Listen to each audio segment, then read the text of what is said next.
మొదటి ఆదివారం రోజు దేవుడు మనం సమకూర్చిన విధానాన్ని బట్టి అందరూ కూడా వందనాలు తెలియజేసుకుంటాం. కీర్తనలు 84:4 చదవండి. కీర్తనలు 84:4 నీ మందిరమునందు నివసించు వారి ధన్యులు, వారి నిత్యములను స్తుతించిన వారి నిత్యములను.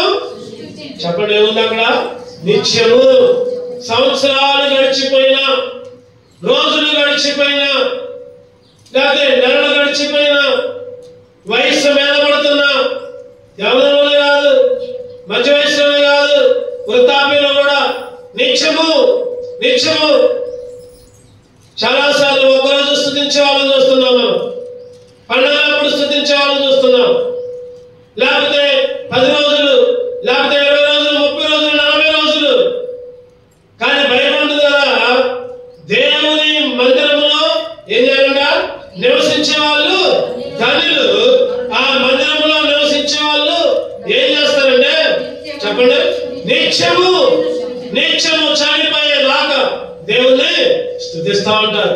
కింద 10వ వచనంలో ఒక మాట ఉంది, నీ ఆవరణంలో ఒక్క దినము గడుపుట 1000 దినముల కంటే దేవుని మందిరములో, దేవుని సన్నిధిలో ఒక్క దినము గడుపుట 1000 దినాల కంటే శ్రేష్టం.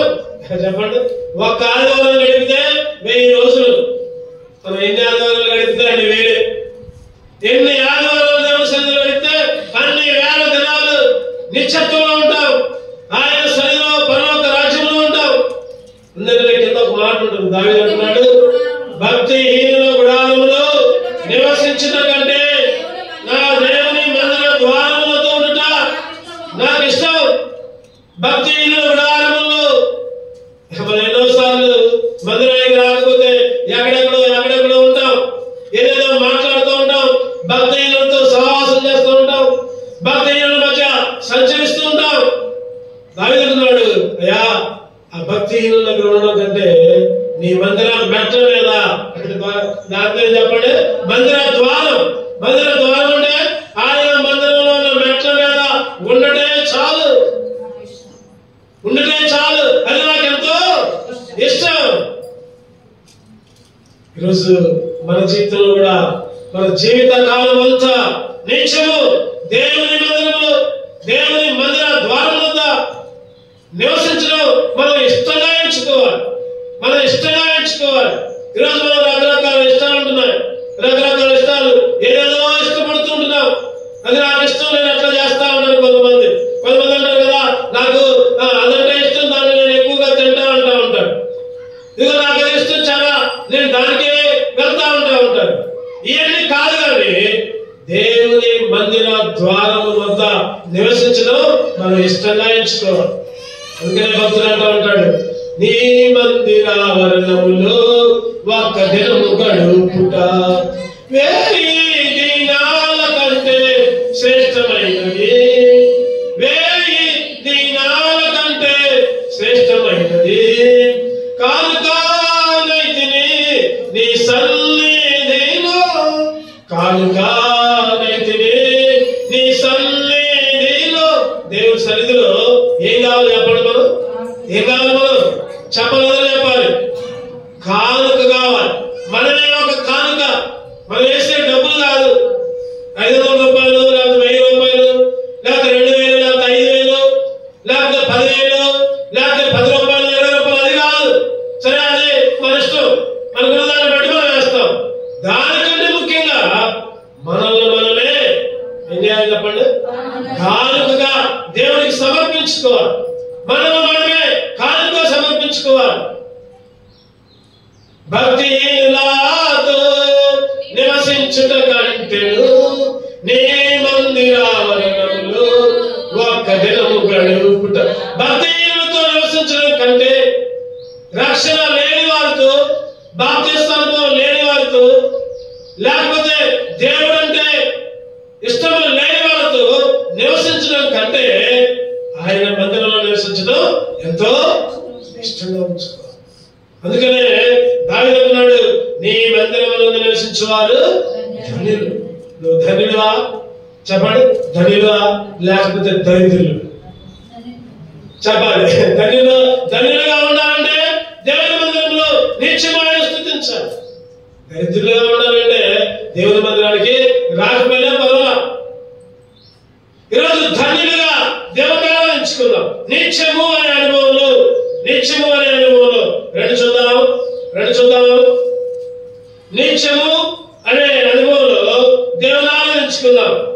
ఎబ్రీయులకు రాసిన పత్రిక 5వ అధ్యాయం, ఎబ్రీయులకు రాసిన పత్రిక 5 ఎబ్రీ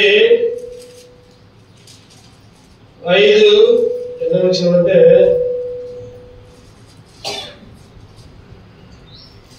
10వ చదువుతారండి. 10 మరియు ఎబ్రీయులకు రాసిన పత్రిక 5:10 పదేనా?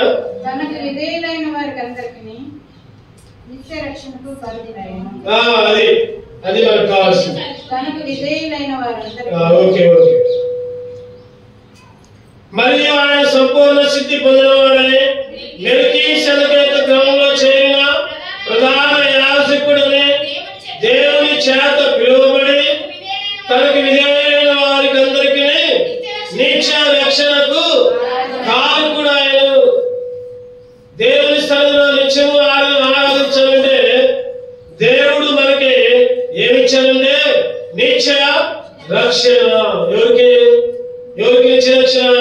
తనకు ఎవరైతే విధేయులై ఉంటారో, తనకు ఎవరైతే లోబడి ఉంటారో, తనకు ఎవరైతే సమర్పించుకున్నారో వాళ్ళకి దేవుడు నిత్య రక్షణ ఇచ్చాడు. ఏమిచ్చాడు? నిత్య రక్షణ. ఒకప్పుడు నిత్య నరకంలో ఉన్నాం మనం, ఒకప్పుడు నిత్య నాశనంలో ఉన్నాం. కానీ ఇప్పుడైతే నిత్య రక్షణ ఇచ్చాడు, దేవుని రక్షణ. అందుకనే ఎబ్రీయులకు రాసిన పత్రిక 2వ అధ్యాయం 3వ వచనం చదవండి. ఇంత గొప్ప రక్షణను మనము నిర్లక్ష్యము చేసిన ఎలాగూ తప్పించుకున్నాము. ఇంత గొప్ప రక్షణ నిర్లక్ష్యం చేస్తే ఎలాగూ తప్పించుకుంటాం. దేవుడు అంటున్నాడు, రక్షణ ఇచ్చా, ఈ రక్షణ నిర్లక్ష్యం చేయొద్దు, ఈ రక్షణని తృణీకరించొద్దు, ఈ రక్షణని దూరం చేసుకోవద్దు. ఎన్నోసార్లు మనం రక్షణ దూరం చేసుకున్నాం, ఎన్నోసార్లు రక్షణ తృణీకరించుకున్నాం, ఎన్నోసార్లు రక్షణకి దూరంగా ఉన్నాం. కానీ ఇప్పుడైతే ఏం చేయాలి దేవుడు చెప్పండి? నిత్య రక్షణ ఆయన పరలోకంలో చేరడానికి, పరలోక రాజ్యంలో ఆయనతో నివసించడానికి రక్షణ ఇచ్చాడు. అందుకే దేవుని ఆరాధించాడు. ప్రభువా, ఒకప్పుడైతే నిత్య నాశనానికి సిద్ధపడ్డాను ఆయన, ఒకప్పుడైతే నిత్య నరకానికి సిద్ధపడ్డా, కానీ ఇప్పుడైతే నాశనానికి తప్పించావు, నరకానికి తప్పించావు, నిత్య రక్షణ ఇచ్చావు. అందుకే నిత్యం నిన్ను స్తుతిస్తా. మొదటిగా చదవండి. రెండోదిగా యోహాను సువార్త 5వ అధ్యాయం 24వ వచనం. యోహాను సువార్త 5:24. నా మాట విని నన్ను పంపిన వారి యందు విశ్వాసం ఉంచువాడు, చెప్పండి, ఏం కలిగిన వాడంట? నిత్య జీవము కలిగిన వాడు. నా మాట విని తర్వాత నన్ను పంపిన వారి యందు విశ్వాసం ఉంచువాడు నిత్య జీవం. రెండోది చెప్పండి, నిత్య జీవం ఇచ్చాడు. ఒకటోది ఇచ్చాడు నిత్య రక్షణ, రెండోది నిత్య జీవం.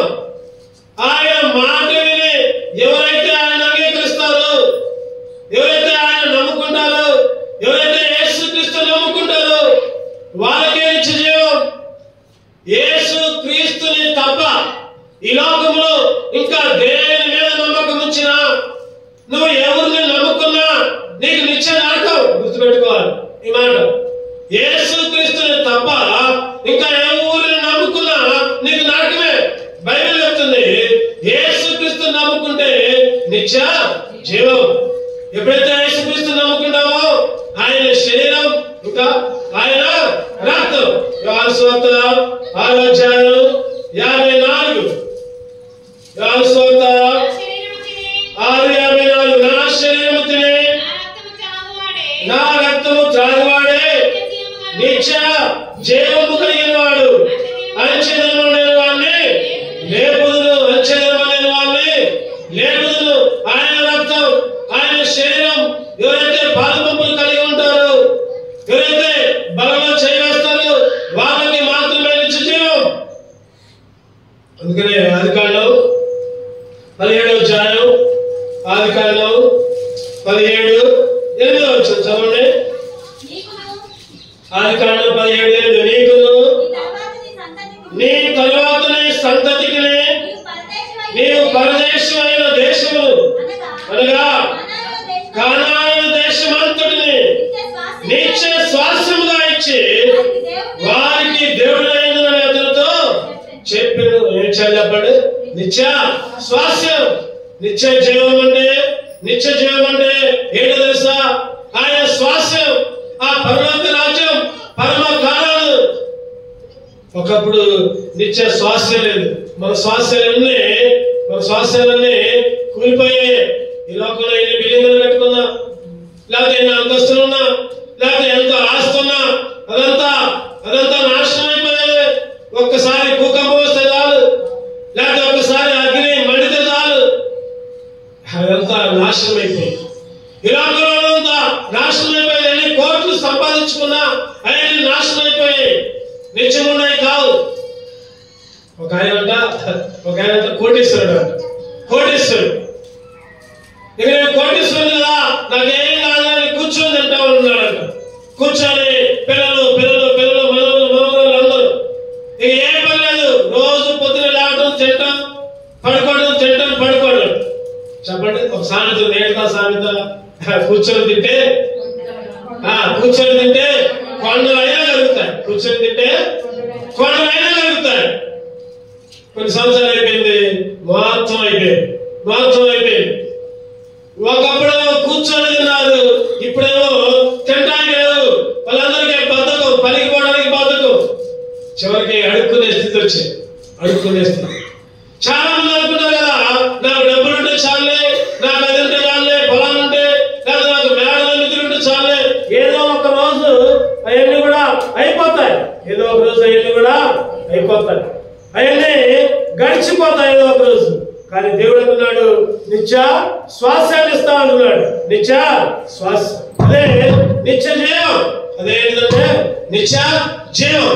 చూద్దామండి, ఆయన నిత్య జీవం ఇచ్చి ఎక్కడ నడిపించాడు? ఆయన పరమ కాలానికి, మరణం నుంచి దాటి నిత్య జీవంలోకి. ఈరోజు దేవుని స్థుతించుకోవాలి, దేవుని ఆరాధించుకోవాలి. ఎందుకంటే ప్రభా, నిత్యము నీ మందిరంలో స్తుతించబడేది నన్ను ఉంచాయా, నీ మందిరంలో నివసించబడేది నన్ను ఉంచాయా, నిత్యము నేను స్తుతించబడదా. ఏ విధంగా ఉంటే, ఒకటోది చెప్పండి, నిత్య రక్షణ ఇచ్చావు. రెండోది నిత్య జీవం ఇచ్చావు. చూద్దాం. మూడోదిగా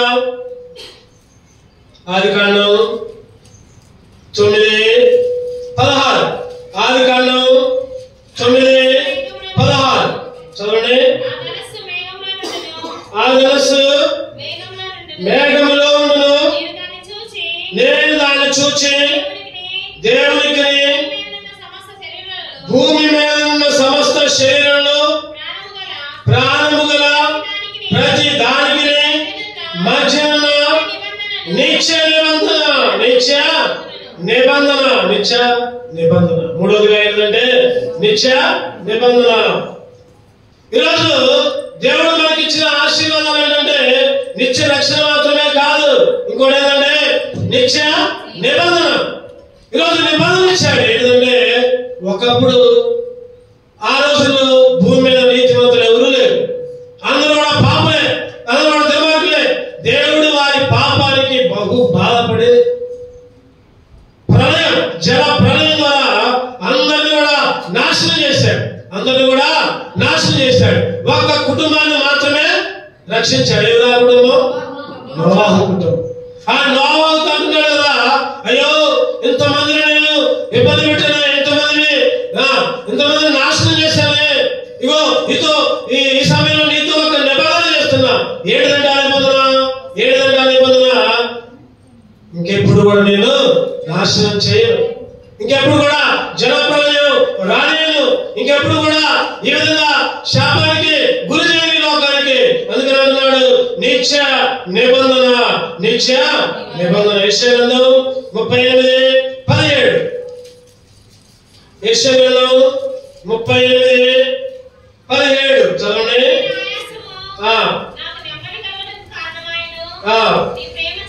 నీ ప్రేమ చేత నా ప్రాణములు నాశనమని గోతు నుండి విడిపించితివి. నీ వీపు వెనుక తట్టు నా పాపాలన్నీ నీవు పారవేసి, వీపు వెనుక తట్టు నా పాపాలన్నీ పారవేసి. అదే నిబంధన. ఒకప్పుడు ఆ పాపాలకి శిక్ష, ఆ పాపాలకు శిక్ష వచ్చేది. ఇప్పుడైతే పాపాలు కనపడకుండా ఏం చేశారంటే వీపుకి వెనకేసుకున్నాడు, వీపుకి వెనకేసుకున్నాడు. అదే నిత్య నిబంధన, అదే నిత్య నిబంధన. అందుకనే దేవుని స్తుతించాలి. కీర్తనలు 103 కీర్తన 10వ వచనం చూస్తే చదవండి. మన పాపములను బట్టి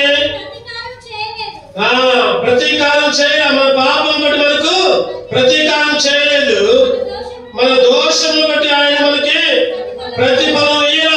మన పాపాలను బట్టి ప్రతీకారం చేయాల, మన పాపాలను బట్టి దోషమేమి మన నెత్తి మీద పడాల, లేదా మనల్ని జైల్లో వేయాల, లేదా మనకి శిక్ష రాలేలా. మనం చేసిన పాపాలకి ఎంతో గొప్ప శిక్ష, కానీ దానికి ప్రతీకారం చేయలే దేవుడు. చేయకుండా ఒక నిత్య నిబంధన. ఏంటంటే ఆ నిబంధన, ఏంటంటే ఆ నిబంధన, ఇంకా మిమ్మల్ని ఎప్పుడు కూడా నాశనానికి అప్పచెప్పను. ఇగో మిమ్మల్ని మీ మీద కృప చూపిస్తా, మీ మీద ప్రేమ చూపిస్తా, రక్షణ పొందండి. రక్షణ పొందితే పరలోక రాజ్యం సమయం ఇస్తున్నాడు. ఇంకా నిత్య నిబంధన చేసి ఇంకా సమయం ఇస్తున్నాడు, ఇంకా రక్షణ పొందుతారేమో. ఎవరే కాల సమయంలో నిత్యము దేవుని స్తుతించాలి. ఎందుకంటే ఒకటి నిత్య రక్షణ ఇచ్చాడు, రెండోది నిత్య జీవం ఇచ్చాడు, మూడోది నిత్య నిబంధన. 4వ చూడండి. కీర్తనలు 139, కీర్తనలు 139:24 చదవండి. కీర్తనలు 139:24. నీకు ఆయాసకరమైన మార్గము నా ఎన్నడేమో చూడము, నిత్య మార్గమును నన్ను నడిపించము, నిత్య మార్గమును నన్ను నడిపించము. 4వదిగా ఆయన ఏం చేశారంటే నిత్య మార్గం. ఈ నిత్య మార్గం ఎక్కడికి పోతే చెప్పండి, నిత్య మార్గం ఎక్కడికి పోతే పరలోకానికి వెళితే. ఈ నిత్య మార్గం పరలోక రాజ్యానికి ఇదే దారి, ఇదే సరైన త్రోవ. ఇగో ఈ దారిలో వెళ్తేనే పరలోక రాజ్యం, అదే నిత్య మార్గం. ఒకప్పుడు సైతాన మార్గంలో, ఒకప్పుడు ఆయాసకరమైన మార్గంలో. దావీదు ఉన్నాడు కదా, ఏమన్నాడు? నీకు ఆయాసకరమైన మార్గం, నీకు ఆయాసకరమైన మార్గం. ఒకప్పుడు ఆయాసకరమైన మార్గంలో ఉంటున్నాం మనం, దేవునికి ఇష్టం లేని మార్గంలో ఉంటున్నాం. ఆయాసకరమైన మార్గం, దుఃఖకరమైన మార్గం. కానీ దేవుడు ఆయాసకరమైన మార్గం నుంచి చెప్పండి నిత్య మార్గంలోకి నడిపించాడు. ఇర్మియా 18:11 చదవండి. ఇర్మియా గ్రంథం 18:11 చివరి మాట చదువుకుందాం. మీరందరూ మీ దుష్ట మార్గములను విడిచి మీ మార్గములను మీ క్రియలను చక్కపరుచుకోండి. దుష్ట మార్గాలు, ఒకప్పుడు మన మార్గాలు ఎట్లా ఉన్నాయండి? దుష్ట మార్గాలు విడిచి ఏం చేయాలంట? చక్కపరుచుకోండి. అందుకని అంటున్నాడు 15వ వచనం చూస్తే, 15వ వచనం, అయితే నా ప్రజలు నన్ను మర్చి ఉన్నారు, మాయకు ధూపము వేస్తున్నారు, మెరక చేయబడిన దానిలో తాము నడవాలని పురాతన మార్గమైన త్రోవలు తమను తాము తొట్టులో వేసుకుంటున్నారు. పురాతన మార్గాలు. ఏ మార్గాలంట? పురాతన మార్గాలంట, మాయ మార్గాలంట, మెరక చేయబడిన దారులంట. వాటిల్లోనే మనం నడుస్తూ ఉంటున్నాం, మాయ మార్గాల్లో నడుస్తున్నాం, పురాతన మార్గాల్లో మెరక లేని మార్గాల్లో, కొండలు కొట్టులు ఉన్న మార్గాల్లో కష్టపడుతూ ఉంటున్నాం. అటువంటి పరిస్థితుల్లో దేవుడు అంటున్నాడు కదా, చక్కటి మార్గం, ఏడుదండ మార్గం, నిత్య మార్గం, నిత్య మార్గంలోకి ఈరోజు దేవుడు అంటున్నాడు కదా, ఇదిగో జీవం, ఇదిగో ఇటు వెళ్తే జీవ మార్గం, ఇటు వెళ్తే మరణ మార్గం. చెప్పండి, ఒకప్పుడు మరణ మార్గంలో వెళ్ళాం, ఇప్పుడు మరణ మార్గంలో నుంచి జీవ మార్గంలోకి. ఇర్మియా 21:8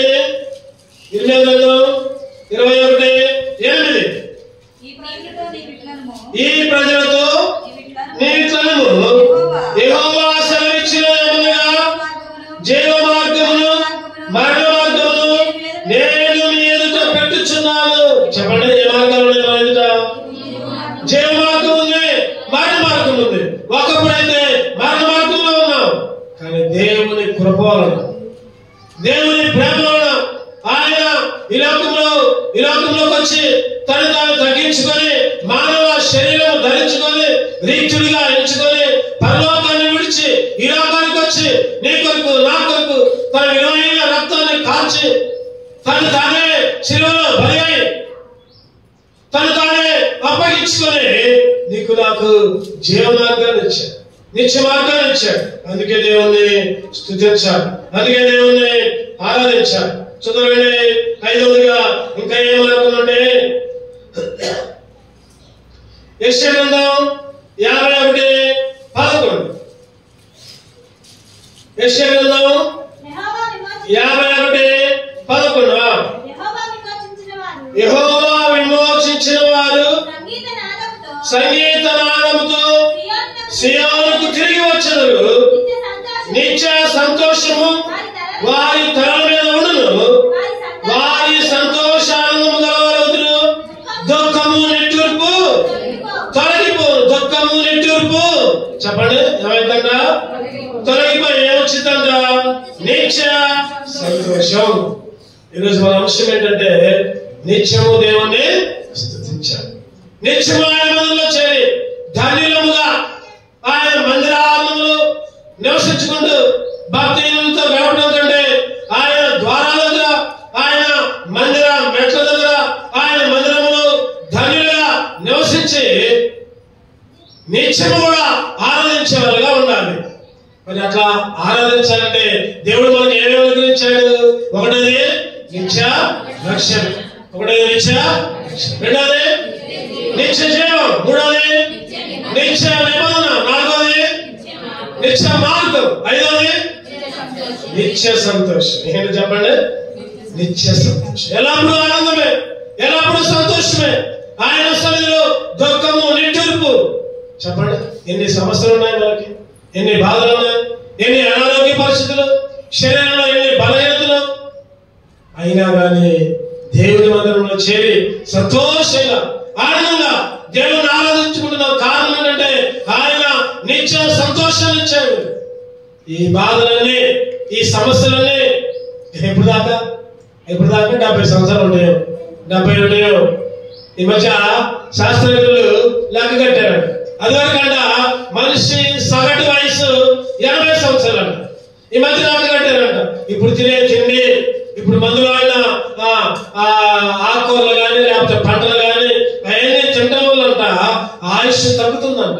శాస్త్రజ్ఞులు చెప్పారు, సగటు వయస్సు కేవలం 60 సంవత్సరాలే. 60. ఆ కాలంలో వాళ్ళు కొద్దిగా గట్టిగా ఉన్నారు కాబట్టి, మంచి ఆహారం తీసుకున్నారు కాబట్టి గట్టిగా ఉంటున్నారు.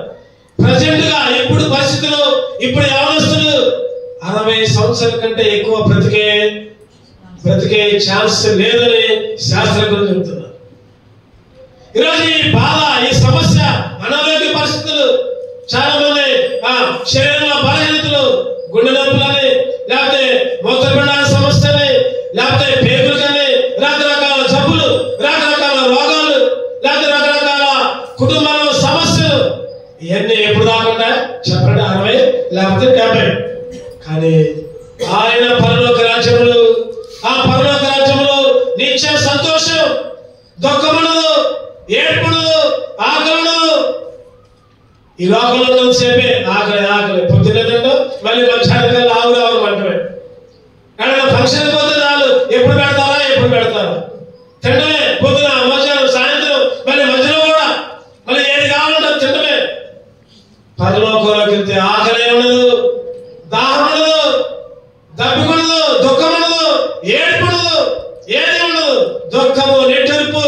చెప్పండి, ఏమైతే ఎగిరిపోతాయి. దుఃఖం తెలుపు అయ్యా. ఒకప్పుడు సంతోషం లేదయ్యా, ఒకప్పుడు సంతోషం లేదు, ఒకప్పుడు అన్ని బాధలే, ఒకప్పుడు అన్ని సమస్యలే, ఒకప్పుడు అన్ని రోగాలే, ఒకప్పుడు అన్ని కఠిన పరిస్థితులు. ప్రభువా, ఈ స్థలంలో ఈ సమయంలో నీ మందిరములో నిత్య సంతోషాన్ని ఇచ్చి నిత్య. అందుకే దేవుడు అందుకని ఆ భక్తులు పాట రాస్తారు. ఏంటంటే అది సంతోషం పొంగింది, సంతోషం పొంగింది, సంతోషం పొంగుచున్నది. హల్లెలూయా, యేసు నన్ను రక్షించిన నాటి నుండి నేటి వరకు సంతోషం పొంగుచున్నది, సంతోషం పొంగుచున్నది. యేసుక్రీస్తు రక్షించిన నాటి నుంచి, యేసుక్రీస్తు నమ్ముకున్న రోజు నుంచి ఇప్పుడు దాకా ఎన్ని బాధలున్నా ఎన్ని మర్చిపోవడమే, ఎన్నో దుఃఖాలను మర్చిపోవడమే. సంతోషించుకుంటూ ఆనందించుకుంటూ సమాధానంతో ఆయన మందిరం వచ్చేవి ఆయన్ని ఆరాధించే దేవుడాలే సిద్ధపరిచారు. అందుకే దేవుని ఆరాధించారు.